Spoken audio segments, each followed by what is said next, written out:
This is a Lander and Rogers podcast, bringing you fresh perspectives on the legal and business landscape and life through a legal lens. Welcome to Legal Human, a podcast focused on the role of human lawyers in the legal ecosystem and society more broadly. I'm your host, Anthony Kearns. It's my great pleasure to welcome Kate Sherburn to Legal Human. Kate, thank you so much for joining us. My pleasure. Just to kick off, you're the Legal Beagle at Who Gives a Crap. In researching, I found it fascinating that some of your providers, for example, have difficulty in saying that name out loud. I don't suffer from that. I'm happy to say Who Gives a Crap. That's the name of the business. Fascinating role positioning and description of your role. I'd just like to take you back, though, to start off our conversation to that day in 2019 when you were offered this job and where you were at that point and how you got to that point, and then how you responded to being offered the job of, not at that stage Legal Beagle, but the only lawyer at Who Gives a Crap. So at the time I was working at Chisholm TAFE and it was 8 minutes from my home. It was in the same block as my son's daycare. It was incredibly convenient, which when you have a 1 and 3-year-old is pretty important. And I got approached by one of my friends who knew somebody who worked at Who Gives a Crap, and they were looking for a lawyer, but they were about 50 people in at that stage, and they didn't know what an in-house lawyer did. They sort of knew enough to think that they needed one, but didn't know enough to write a job spec. So I jumped on a Zoom call. It was my very first Zoom call, which I now think is hilarious given how many Zooms a day I'm on. But I chatted to them about what an in-house lawyer does. And I got off that call absolutely blown away by the passion that had come through about this business. I was already a customer, so I knew a little bit about them. Just the bigger purpose just really did shine through. And I can remember thinking, oh, I think it'd be pretty good to work there. But I did have it very good at that point in terms of my current role. And I knew that this would be a much bigger job and that I would probably care and put a lot more of myself into it. And so it was a really, big thing for me to decide to put my hat in the ring. I decided that I would just find a little bit more out about it. Did I need to be in the office, or what was the expectations from an employee perspective? And I got on a call with someone from the people and culture team, and I was 45 minutes into that call before I realized that was my first job interview. So I officially applied for the role at that point, and every conversation I had, it made me more confident in my choice to follow that path. Everybody I spoke to, it's quite a rigorous recruitment process, and so everybody I spoke through that process, the values of the business really shone through. I had been the first lawyer at Chisholm, so that was not a completely novel experience for me. What was novel was when I started, the business was really welcoming to have a lawyer. They had identified the need for it, but they didn't really know what was required. And so from day one, I was sort of thrown in the deep end, and I've been here almost 6 years now, and not once have I regretted that decision. So it lived up to its promise so far. Absolutely, and even more so. We've experienced some pretty crazy things like COVID in a toilet paper company, and the banding together and the collaboration well beyond just the legal team, but just as people. I don't know how I would have managed homeschooling 2 children without that support around me. And you've talked a lot publicly about that challenge, and you talk openly about the challenges of being a lawyer and raising a family. How important was that for you in making the decision that you could do both well? I've heard you say that work-life balance is an inappropriate term, and I agree with you, and I think there's a lot of unintended consequences of thinking of it as a sort of dichotomy. How important was that for you in making that decision? Incredibly important. There had been many times before that, before Chisholm really, that I had really thought long and hard about moving away from the law because I didn't think it was possible to do both and be successful in both. And talking to people at Who Gives a Crap, I realized how much they did genuinely support their people. And when they say people first, that can sometimes be a bit of lip service, but this was genuine. In my exec interview, so throughout the whole process, I was being asked about how I did juggle parenthood and working. And there was a moment where it crossed my mind.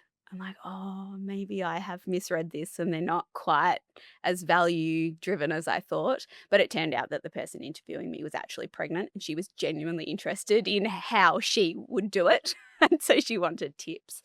And so I think at that point, I was like, no, okay, I can really be honest about what I want. They are genuine in their offer for flexibility, and I can actually do both. Before we get too much further down the track, I suppose we should explain what Who Gives a Crap is to those who haven't experienced it, which I still find difficult to believe because it's such a awesome brand, such high levels of awareness.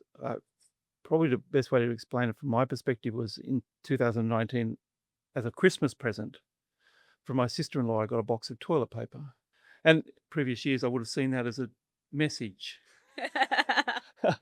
It turned out to be the best Christmas present ever, not just because we were just going to go into a toilet paper shortage, but it made me smile because we have all the rolls of toilet paper behind the toilet.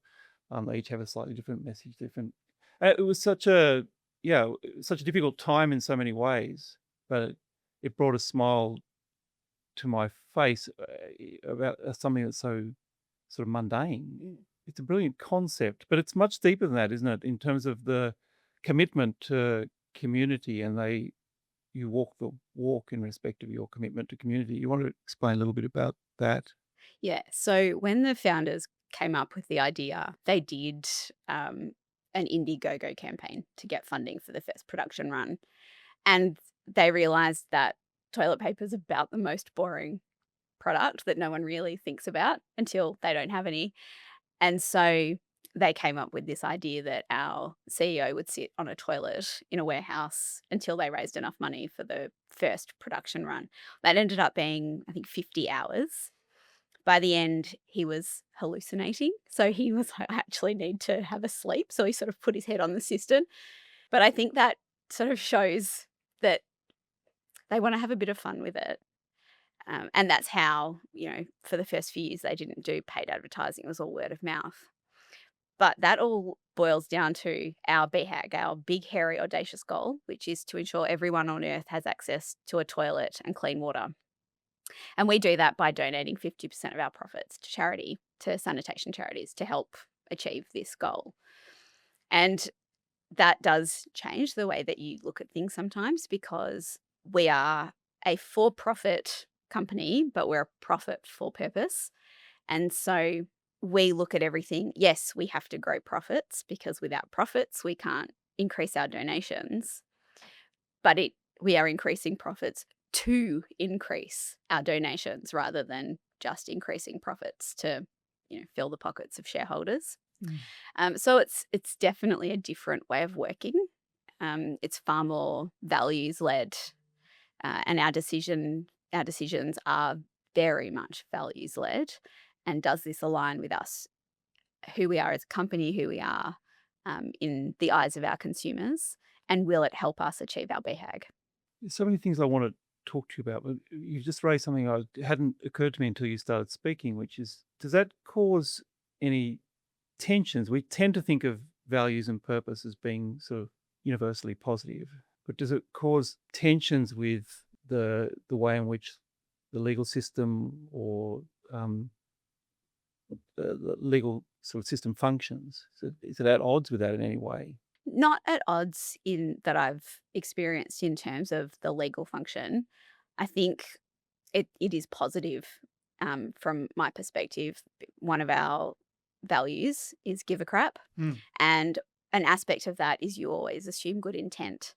And sometimes that is really beneficial when we're telling a team that they can't do something or they can't do it in the way that they had initially hoped. they always know that we are coming at this with good intent and that we will work with them to create a solution that will work, but that we are all working together for the same purpose, which is our, to achieve our BHAG.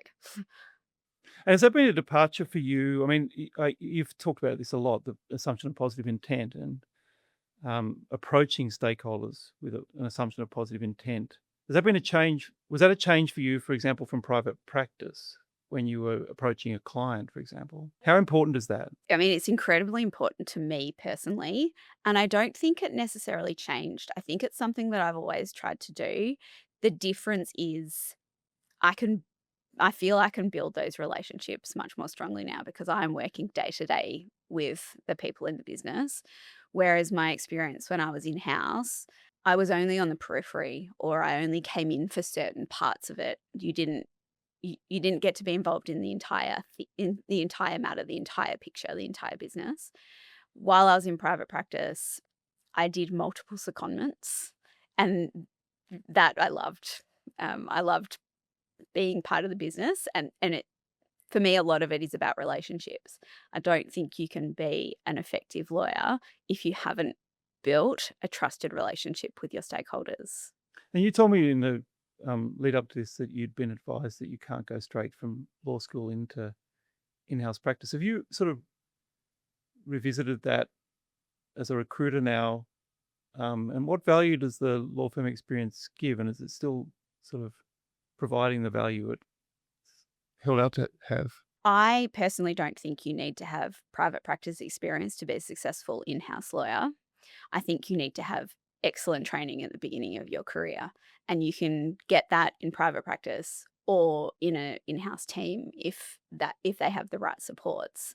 I personally nearly left the law because of private practice because it really wasn't for me. I wouldn't have experienced that if I had gone straight in-house, I don't believe, because my in-house experiences have been vastly different, and it does align better with the way I work and who I am. Mm. So I think if you have the right training, no, you definitely don't need to go into private practice first. One of the lawyers that's in my team, she has never worked in private practice. We're going to go on in a moment. I mean, I'd like to go on and talk about your views on the central topic of legal human, which is the emerging and enduring role of human lawyers in the ecosystem. But I just wanted to touch on one thing that you mentioned and you talk a lot about. You spoke about family and the ability to raise a family and balance that with work. That's not the only value, though. You've spoken a lot about the importance of authenticity in showing up to work. And that's not the only axis or value that you've found alignment at Who Gives a Crap. Are you willing to share some of the other values that you found greater alignment at Who Gives a Crap and your experience of that previous to joining Who Gives a Crap?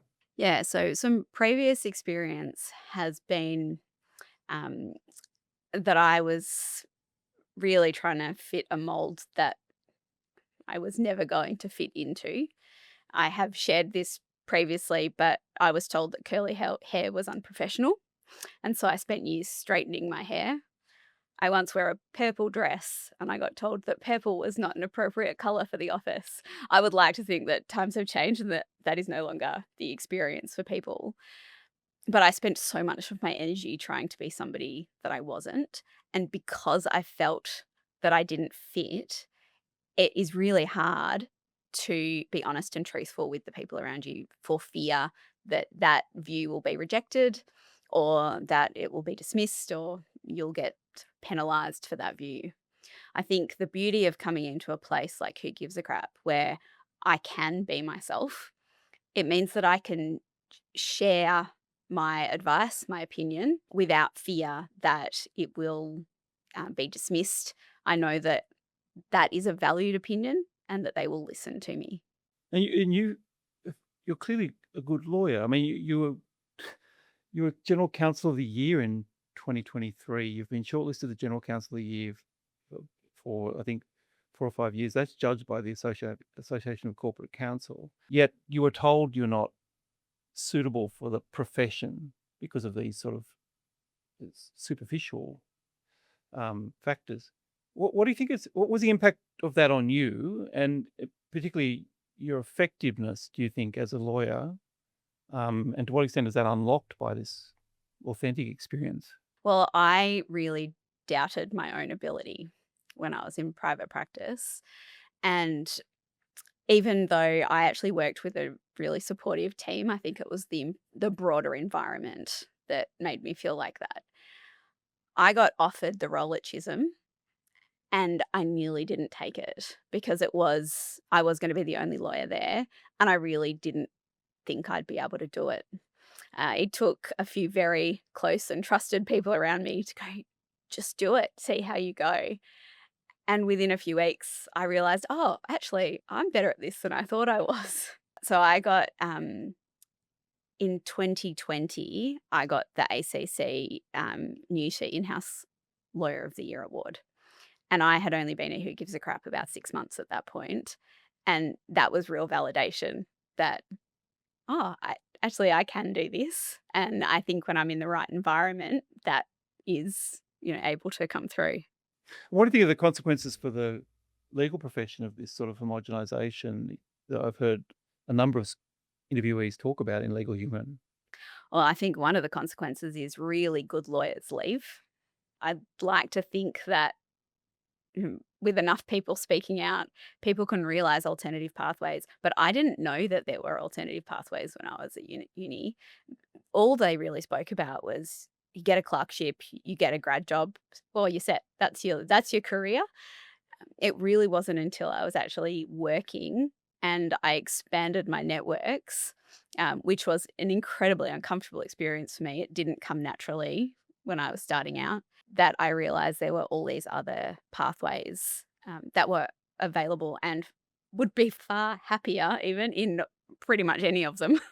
Mm. So, the central premise of Legal Human is to look at the emerging and enduring role of human lawyers in the ecosystem. I think the conversation in the profession is very much weighted towards the impact of generative AI and how technology is going to change the way in which we work. I don't think we're thinking that much deliberately about then what?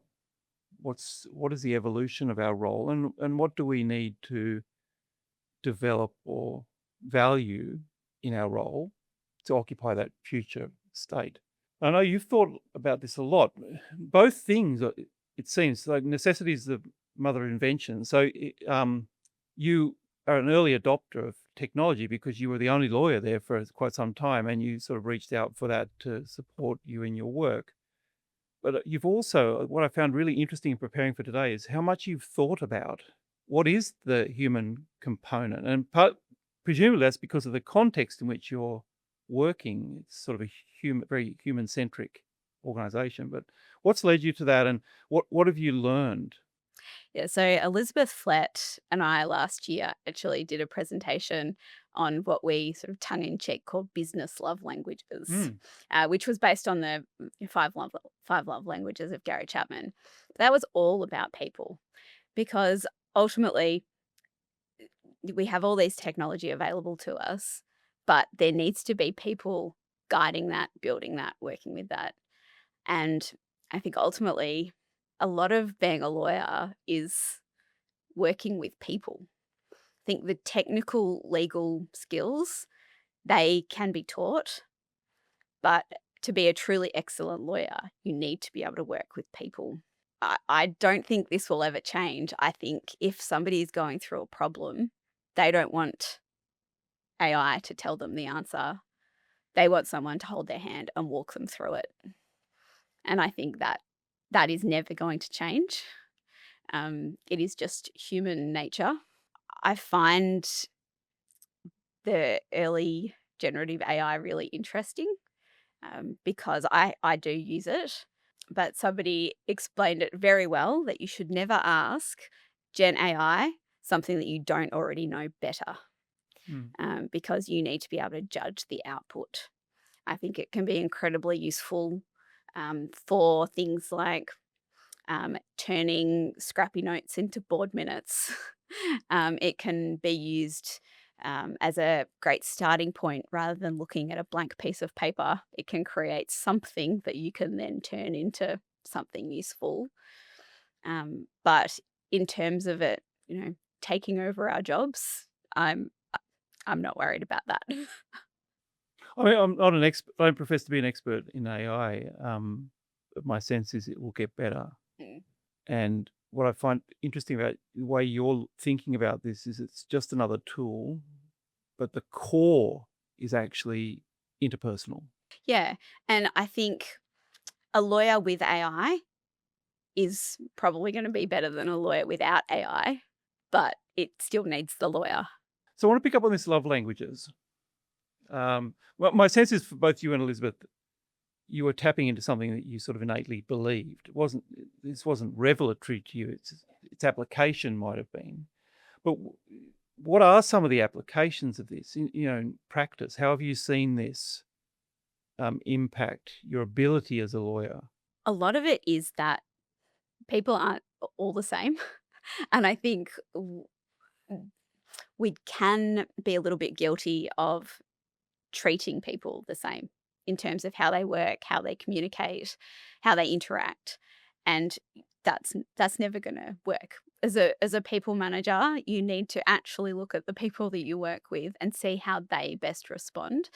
And so that was really all we were talking about was, we did a little quiz that people could answer that sort of would say, well, this is your business love language. And then we spoke about how you could align your interactions with that person based on their love language. And it was a very lighthearted presentation, but ultimately the message underneath is serious still, in that you're not going to get the best out of your people unless you truly understand them. And let's look at your team.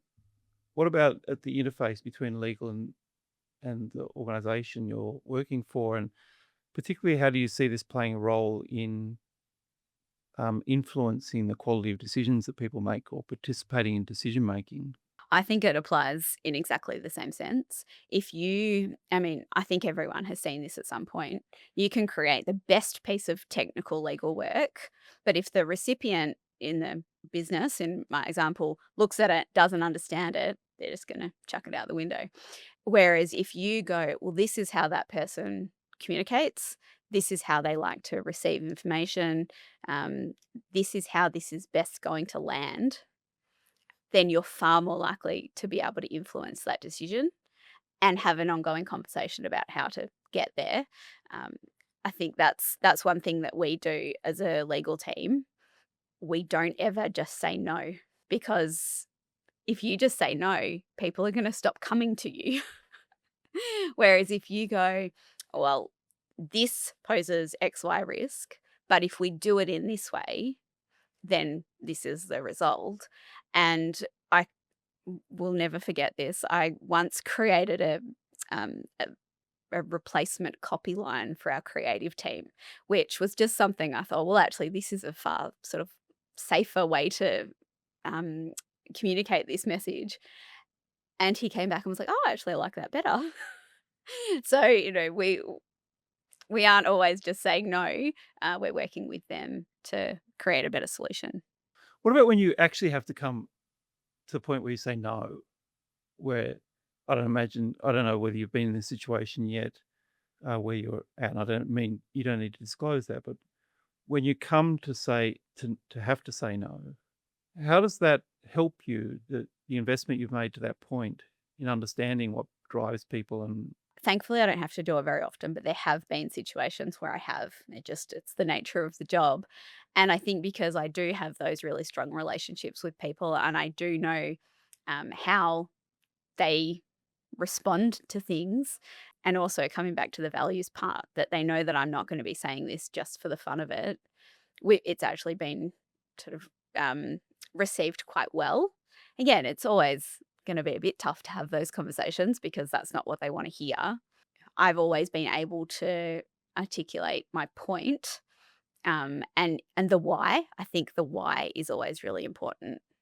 I've been working with lawyers around these sorts of concepts for a long time, and the common pushback is particularly in respect of in-house, is you can become too close and lose your professional objectivity or independence. But I consistently hear from General Counsel that if you haven't invested in those relationships, you don't get the opportunity to exercise your judgment, so you're not invited into the conversation or you're not there at the right time. How do you strike that balance? You're obviously really passionate yourself about the company. Yeah. And you seem to have very strong relationships within the organization. Do you really think that's a problem, or how do you sort of think about that, your independence? I mean, I'm the lawyer for the company, and so I always have to think back to what will the impact in the business be? But I think building those relationships does actually allow you to do that. Like most people, I wear multiple hats. I have to be really conscious of what hat I am wearing at a particular time. And I've had many conversations with this. Somebody I spoke to physically has it as a hat that when she's like, I am providing strict legal advice, I'm putting my legal advice hat on. Is it a wig? Yeah. But I really think once you get to sort of the more senior levels, often you're not providing legal advice. A lot of what I do is sort of strategy and things like that. And so it is very clear when I am providing legal advice. And because of the relationships I have built, I've actually managed to sort of educate the business that I do have these multiple roles. And you will see when I bring my lawyer hat out, my not physical hat, unlike some other people, and I'm very clear with that. So it's the relational capital, to coin a sort of jargon, sorry, but it's those relationships that put you in a position to be able to influence more effectively because they trust you before you expect them to trust what you say. And you've developed that by, it seems, you positioned it, I think, as a communications strategy. It seems to me it's an attentional strategy. It's what are you paying attention to? What are you curious about? What are you noticing in respect to those people? And then you're building that into a way in which you communicate with them. But there seems to be much more to it than just how you write to meet their expectations of writing. It's not that. It's something different. You're curious about them. Yeah. And we are predominantly remote and we're global. So we are very rarely in the office. So I call myself a Slack lurker. I am in many channels that have nothing to do with the work that I'm doing, but might be a sort of a project or a future plan. And just by seeing those conversations happening, you can ask questions. Again, because people know that I will ask questions, they're quite happy to give me the information. And then you can early on, you can pick up any flags. And by doing it really early, it generally resolves the issues before they even become one. So now you have responsibility for developing these capabilities and orientations in a team. You have people working with you now. What do you emphasize, and what do you think that we need to emphasize as a profession from a capability perspective to occupy this future state? It sounds like it's baked into some people, right? It's unlocking in some people, particularly the people who haven't necessarily succeeded in law firms. They may be people to pursue, but where should we focus as a profession developing lawyers? I really do think that interpersonal aspect is incredibly important. I think again, to my point, you can be an excellent lawyer, but if that message isn't landing, then you're not actually discharging your duty, I don't believe, because we're not operating in an ivory tower. We're trying to help the business. One of the things we do at recruitment for every single role in the business is we do a homework task. And that is a really excellent way to see how that does get applied in practice. That is an incredibly useful part of the recruitment process in many teams, but I think especially in the legal team. We do not want really lengthy memos. You do need to do the work, but that's not what you should be presenting to the business because they're not going to read it. And it's our duty to make sure we are protecting the business. Yeah, that's another consistent theme I think that's come out from the in-house lawyers that have been legal human, is that you're not measured by the quality of your advice. You're measured by your impact. Have you actually achieved anything? Are we better at something as a result of you doing something? Which is how you should expect to be measured, I guess, as any executive in an organization. But do you find that there's is there resistance to this, or is it an awakening? When you start to take lawyers through this sort of different way of operating, different orientation to the law and the business, how do you see them responding?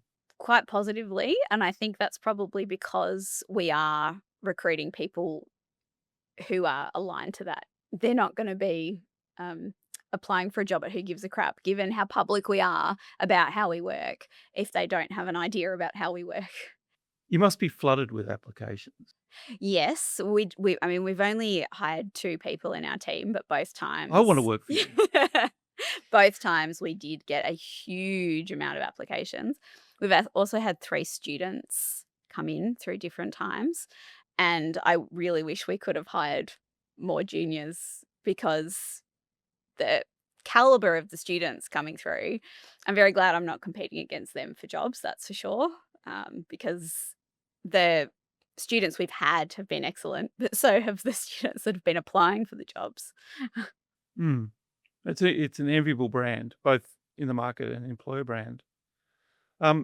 Just one thing that I picked up in preparation for today, which I wanted you to explain. I think it sort of also speaks to the type of place you work at, but also speaks to you, as this concept of Kimbot, Yeah. which is another one of your sort of enduring sort of values as an organization. Can you explain what that means? Yeah. So Kembot is a Tagalog word. A lot of our team are from the Philippines. That means, sort of roughly translated, working hard but shaking your hips while you're doing it. And so the way we sort of interpret that is, we are working really hard. We have got this BHAG that we want to achieve, and it's big, and it's a really tough nut to crack, and it will require a lot of work. But we don't really take ourselves seriously. We want to have fun while we're working. The first 5 minutes of every meeting we have is agenda free, so that you get to know your teammates. We have random Slack channels that support people's interests. Woof Gives a Crap is the one for all of the dog lovers, and there's a parenthood one where you can share things about your kids and ask questions for other people that have gone through it. And one was only created this week called Crappy Runners, and it's for all of the runners in the organisation. And that Slack channel's going nuts at the moment, because everyone's sharing the runs that they're doing, and everyone's amazed that the team in the Philippines are running in that humidity. And I don't know how they can do it. I struggle in Melbourne. You have fun. Yeah, it's interesting, because I studied positive psychology, and we learned about appreciative inquiry as a method of change. And one of the central tenets of that is you don't have to be serious to do serious work. You can be doing serious work and still laughing and enjoying the experience at the same time. We often contain our creativity by sort of becoming serious because we're doing something serious. And I think, actually, to be a really good lawyer, you do need creativity. I got a tattoo just to remind myself. Because that's when you can come up with solutions that are outside of the box. And that's, I think, where the magic can happen, particularly in a business like Who Gives a Crap, where you really can come up with solutions that are out of the box, and they're sort of embraced. Last question. As is often the case, I sort of know the answer already, but how optimistic are you about the future role of human lawyers in the ecosystem and in society more broadly? I am very optimistic, and I think that's because I have seen the work, the amazing work that people are already doing. I have the purpose and impact side is very important to me, but I actually think that even in businesses that aren't purpose driven, I think lawyers have a real opportunity to help be a positive change, particularly in a world that is increasingly negative. I think we really can help our businesses do the right thing. Kate Sherburn, thank you so much for joining Legal Human. Thank you very much. You've been listening to Legal Human. To hear more Legal Human podcasts, subscribe to the channel. For more insights from Lander and Rogers, visit our website at landers.com.au or connect with us on LinkedIn, Instagram and YouTube.